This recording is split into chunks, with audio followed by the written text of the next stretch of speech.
Alors, nous voilà dans ma chambre, chambre à coucher. Alors, tout à l'heure, je vous ai quitté après une petite séance de sport.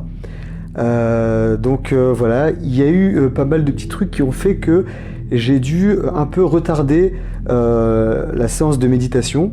Et ça, c'est un truc dont je voulais vous parler. Voilà, il y aura des moments où vous serez prêt, vous aurez fait un petit peu votre sport, ou même vous serez même douché, pris une petite douche, etc. Bon, si vous n'avez pas fait de sport, pas obligé non plus de prendre une douche.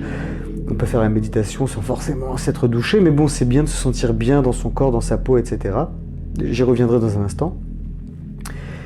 Et en fait, voilà, vous allez vous préparer, etc. Et finalement, il y aura des petits trucs qui vont arriver à ce moment-là. Et il faut être assez patient pour se dire, bon, allez, c'est pas grave. Moi, j'ai fait mon maximum pour faire la méditation maintenant, pour être prêt psychologiquement, etc. Voilà, parfois il y a des imprévus. Je parle notamment pour les gens qui ont peut-être des enfants. Les enfants sont rentrés plus tôt de l'école, ou je sais pas, ou le mari qui a besoin de vous pour quelque chose, ou votre femme, voilà un imprévu, quelque chose au travail qui a fait que, voilà, un imprévu, on a besoin de vous absolument maintenant, ou je sais pas. Écoutez, après c'est vous qui voyez par rapport à vos priorités.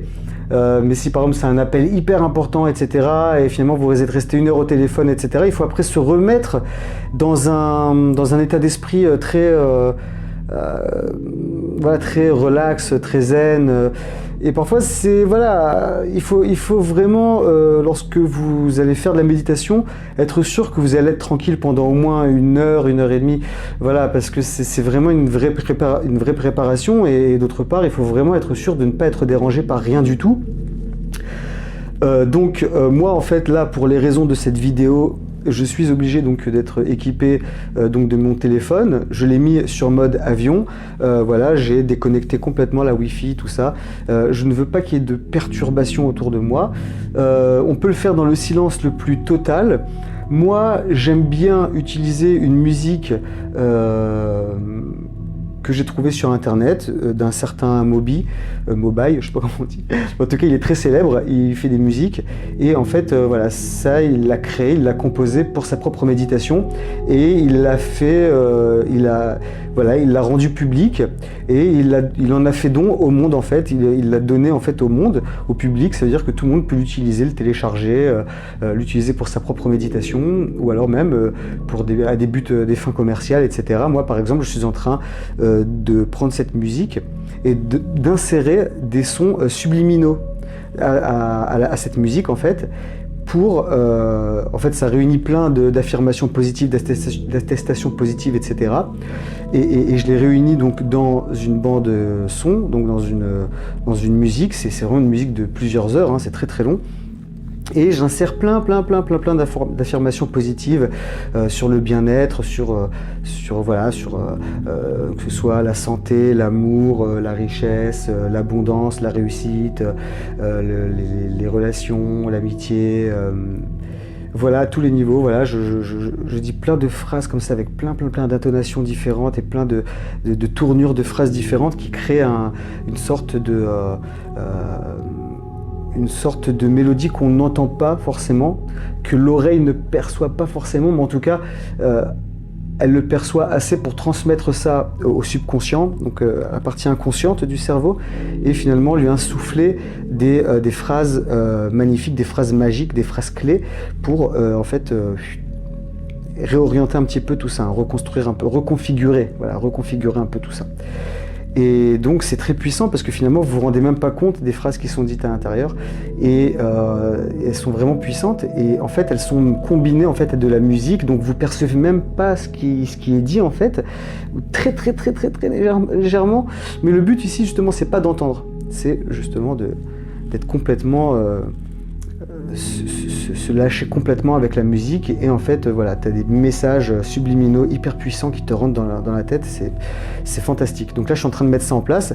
Donc voilà, pour faire bref, on peut utiliser de la musique ou le faire dans le silence le plus total. C'est chacun qui choisit ce qu'il veut. Il y en a qui préfèrent le silence total, Et moi, en fait, voilà, parfois, j'ai pas envie qu'il y ait des perturbations extérieures, donc j'ai pas envie. Alors, bien sûr, bien entendu, pas de coup de fil ni rien. Voilà, je ne veux pas qu'on m'appelle, je ne veux pas que. Voilà, si je devais pas enregistrer là, mon téléphone il serait dans la pièce d'à côté, là-bas, de l'autre côté, mode silencieux ou éteint.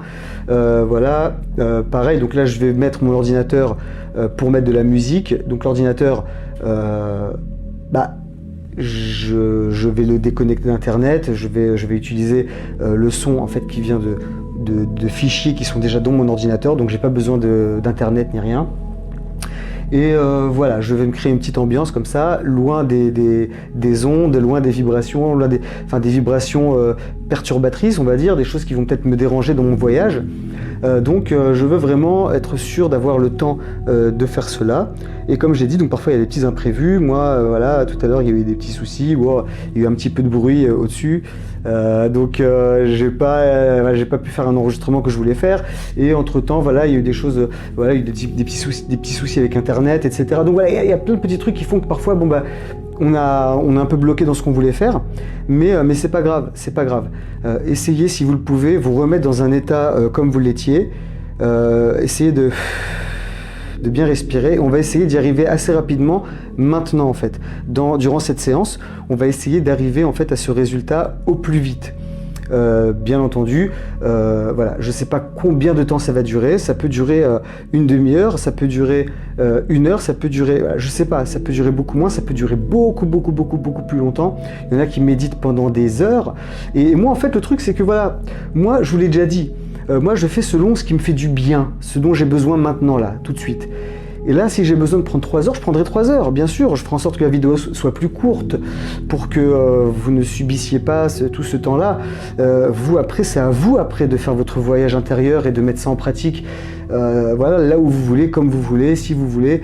Et puis, voilà, selon la fréquence qui vous intéresse, le temps... Là, je vais me laisser aller un petit peu. Et comme j'ai dit, moi, je suis un peu autodidacte. C'est-à-dire que j'ai lu pas mal de trucs sur toutes les méthodes de relaxation, de visualisation, de méditation, etc. Sophrologie, plein de trucs. Et en fait, je peux pas... Voilà, c'est plein d'exercices que je suis un petit peu obligé de combiner un petit peu dans la même séance, durant la même session, parce que avec tout ce que j'ai à faire, avec tous les trucs que je dois faire là, j'ai plein de trucs que je dois voilà, que j'ai envie de développer, que j'ai envie de... Voilà, je suis sur plein de projets. Bien entendu, je suis obligé je peux pas passer tout mon temps à ça aussi. Il y a un moment où on se retrouve avec nous-mêmes, mais il y a un moment où il faut être aussi dans la création, dans le passage à l'acte, dans le passage à l'action. Et une fois qu'on est dedans, je vais vous dire, il y a tellement de choses qui viennent dans tous les sens, il faut vraiment se focaliser et voilà, recentrer un peu tout ça. Donc, ce que j'ai fait, c'est que c'est fait exprès, il n'y a pas beaucoup de lumière. Je vais vous dire pourquoi. Parce que là, faire de la méditation, je pourrais laisser la lumière comme ça, il n'y a pas de souci. Vous pourriez plus profiter de mon joli visage angélique et de mon petit caleçon. Mais là n'est pas le sujet. Je préfère me mettre dans une ambiance un petit peu plus, voilà, hop, un peu plus dans l'obscurité. Je suis désolé si on ne me voit pas bien, mais vous aussi, comme ça vous permet d'être dans une ambiance un peu spéciale. Alors, comme je l'ai déjà dit, hop, j'allume ma petite bougie. Hop. Vous allez bientôt la revoir, cette bougie, dans la vidéo sur la formation concernant l'épanouissement sexuel. Donc voilà, petite bougie. Ah oui, en fait c'est une bougie odorante. C'est une bougie en fait qui lâche un petit peu quand même des odeurs de noix de coco. Donc c'est pas trop dérangeant, mais je voulais justement venir à ce point-là. Vous allez peut-être prendre une douche avant de faire votre séance de relaxation, etc. Vous allez peut-être faire voilà, quelque chose, une activité sportive, quelque chose, et après arriver à la douche. Et après, vous avez peut-être comme moi, ça dépend s'il fait chaud chez vous ou s'il fait froid, mais moi, normalement, j'aime bien être complètement nu. Tout nu. Là, en ce moment, il fait un petit peu frisqué, on est en hiver, et j'ai là le radiateur qui est en face de moi, là, qui est allumé, donc il y a des petits problèmes de chauffage là dans cet appartement. Mais en tout cas, voilà. Et moi, d'habitude, j'aime bien faire la méditation, la relaxation, etc. complètement nu. complet, complètement nu. Là, je me suis mis quand même un petit truc comme ça en haut, une petite couverture sur moi. Voilà. Après, bien entendu, et je verrai si la bougie ça me dérange avec les odeurs, je verrai si ça me dérange, parce que s'il y a une odeur qui vient perturber un petit peu les odeurs, les perceptions que je vais avoir durant les exercices que je vais faire maintenant, j'ai peur que ça interfère un petit peu. Donc ça dépend. Si c'est une odeur qui me fait un petit peu rêver, qui me fait penser un petit peu à un truc un peu exotique, pourquoi pas. En tout cas, voilà, moi je vous déconseille, pour encore éviter les éléments perturbateurs, de vous mettre du parfum. C'est pas nécessaire, pas non plus nécessaire de mettre du déodorant. Voilà, faites-le après la méditation. Essayez d'avoir le moins de choses qui influencent vos exercices. Il faut vraiment vous retrouver le mieux possible avec vous-même. Alors là, c'est pareil. Il y en a qui préfèrent faire ça allongé, complètement allongé. Il y en a qui préfèrent ça complètement assis. Il y en a qui préfèrent ça avec les jambes en tailleur. Il y en a qui préfèrent faire ça complètement, voilà, donc, comme j'ai dit, à perpendiculaire, complètement assis, 100% 90 degrés. Il y en a qui préfèrent faire ça comme ça, hop, beaucoup plus redressé. Voilà, il y en a qui aiment faire ça comme ça, avec les jambes comme ça. Moi voilà, là j'ai envie de faire ça. J'ai envie de faire ça comme ça, un peu relax, moitié comme ça, parce que j'ai pas envie de m'endormir non plus. Ce genre d'exercice, il y a aussi un risque, c'est de s'endormir. Et moi, je vous conseille vraiment de prendre ça en considération et de faire attention de pas non plus vous endormir. Il faut pas que ce soit la sieste. Il faut que ce soit quand même une situation de mi-conscience, mi-somnolence. Effectivement, on peut parfois être tellement profondément inspiré et aspiré par tout ce qu'on est en train de vivre. C'est vrai qu'on peut parfois s'endormir un petit peu ou être complètement dans un éveil, être plongé un petit peu dans une sorte de... donc il faut être vraiment entre la présence, la pleine présence, la totale présence, être complètement conscient de là où on est, laisser ses pensées après s'évader au fur et à mesure de l'exercice, mais bien entendu, ne pas s'endormir. Déjà c'est dangereux si vous avez allumé une bougie ou un truc comme ça, voilà, on pourrait avoir besoin de vous même, je sais pas, moi si vous avez une famille ou quelque chose, ou des choses impératives à faire.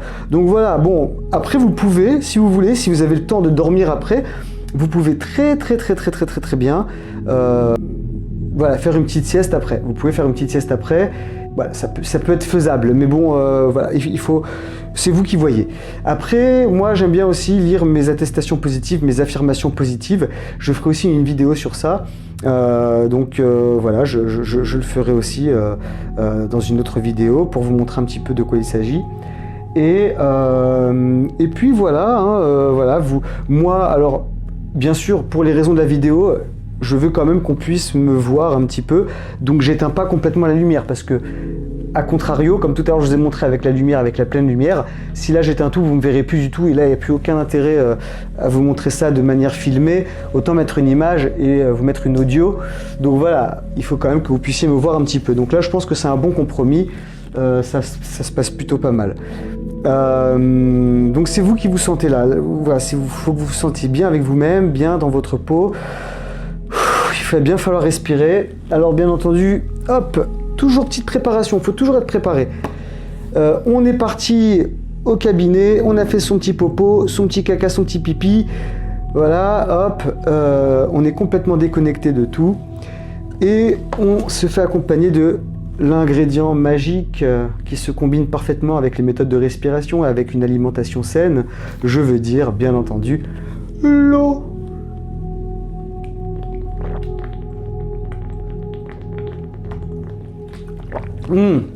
Oui, aussi je voulais dire, c'est que moi, pourquoi je me suis mis ça, pourquoi je me suis habillé au lieu de le faire tout nu, c'est aussi parce que j'ai besoin de tenir le microphone, vous voyez.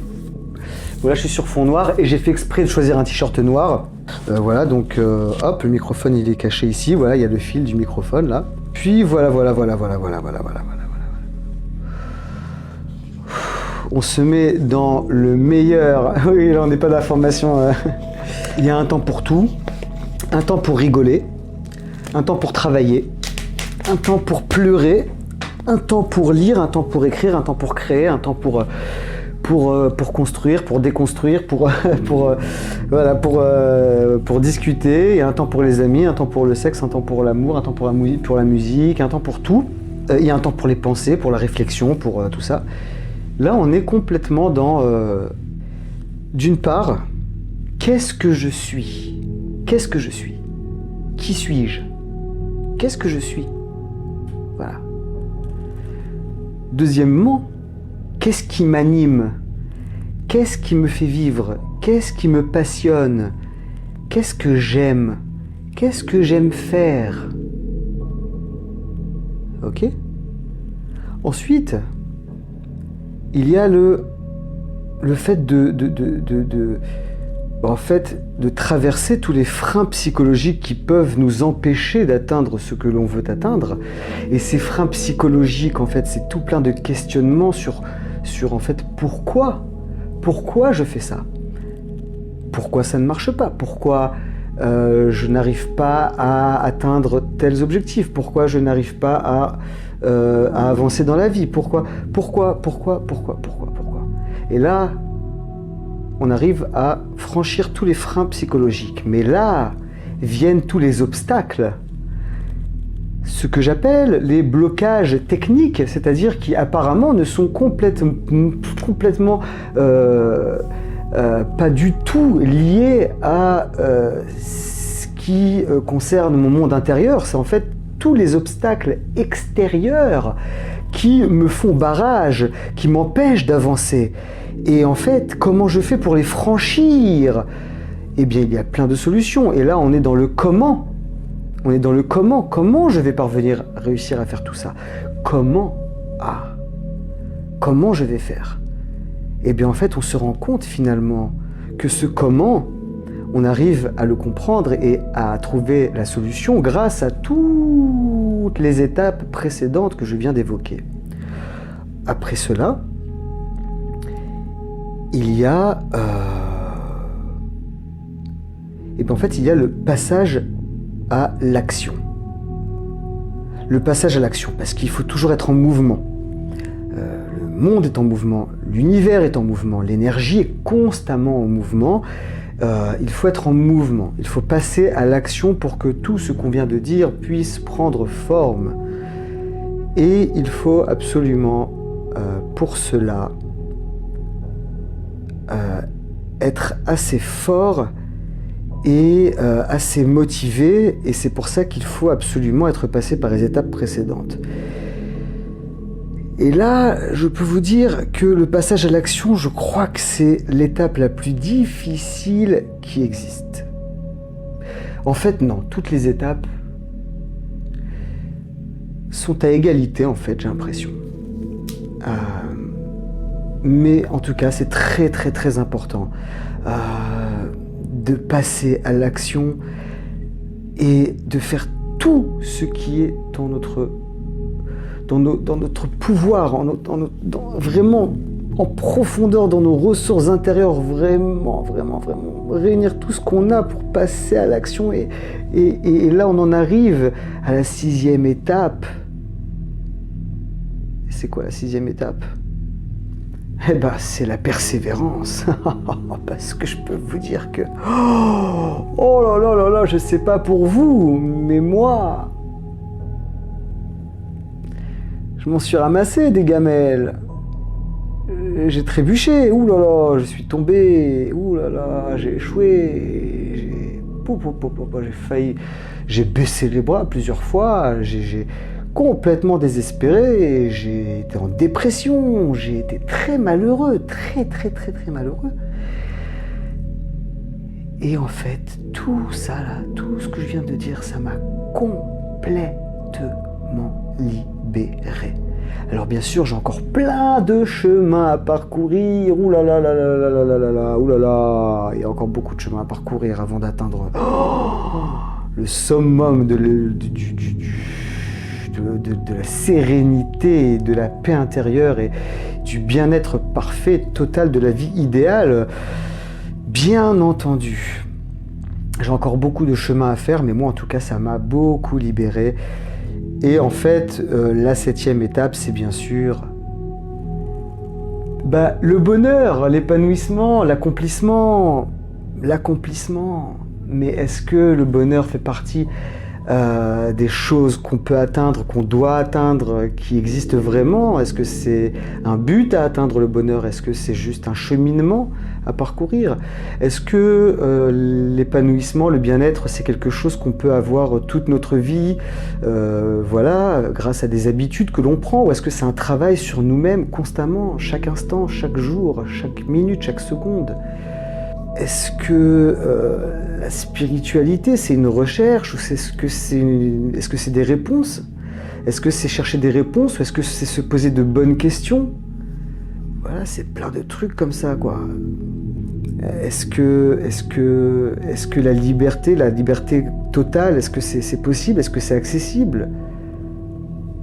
Est-ce que l'accomplissement, c'est quelque chose qui existe? Est-ce que c'est la perfection? Est-ce que c'est l'idéal? Est-ce que c'est le paradis? Est-ce que c'est un monde futur? Est-ce que c'est une réincarnation? Qu'est-ce qu'il y a après? Qu'est-ce qui se passe après? C'est quoi? C'est toutes les questions existentielles. Et après, on revient à la première étape que je viens de dire. On agrandit notre horizon, nos questions, nos questionnements, on élargit notre savoir, on élargit notre esprit, notre mental, on agrandit un petit peu toute notre vision des choses, notre perception des choses, et là on en revient en fait à chaque fois à mais qui je suis en fait? Ah, qui je suis? Et et à chaque fois, hop, ça revient. Mais après, vous apprenez vous réapprenez à chaque fois, vous vous reposez de nouvelles questions, vous évoluez à chaque fois. Votre mental doit évoluer aussi avec avec votre vie, et votre vie de tous les jours. Et votre vie de tous les jours doit évoluer aussi en même temps un petit peu avec le mental. Tout ça, ça fait partie d'un tout. Et est-ce que l'accomplissement est de ce monde? Est-ce que le bonheur est de ce monde? Est-ce que ça existe ici? Ou est-ce qu'il faut attendre un autre monde, un paradis ou quelque chose, une fois que l'âme ou que l'esprit quitte le corps? Et qu'est-ce qu'on devient? Qu'est-ce qui se passe? Voilà, c'est des questions qu'on se pose. Est-ce que j'existe vraiment? Qui je suis vraiment? Est-ce que le monde existe vraiment? Est-ce que tout ça n'est pas qu'une illusion? Dans quel système vit-on? Dans quel système évolue-t-on? C'est plein de questions. Mais en fait, là, ce qui est très important, c'est justement, en fait, de reprendre le début du processus et de revenir en fait à l'essentiel. Qui je suis? Donc on va le faire tout de suite. Bon, je reviens tout de suite et on va commencer tout ça ensemble.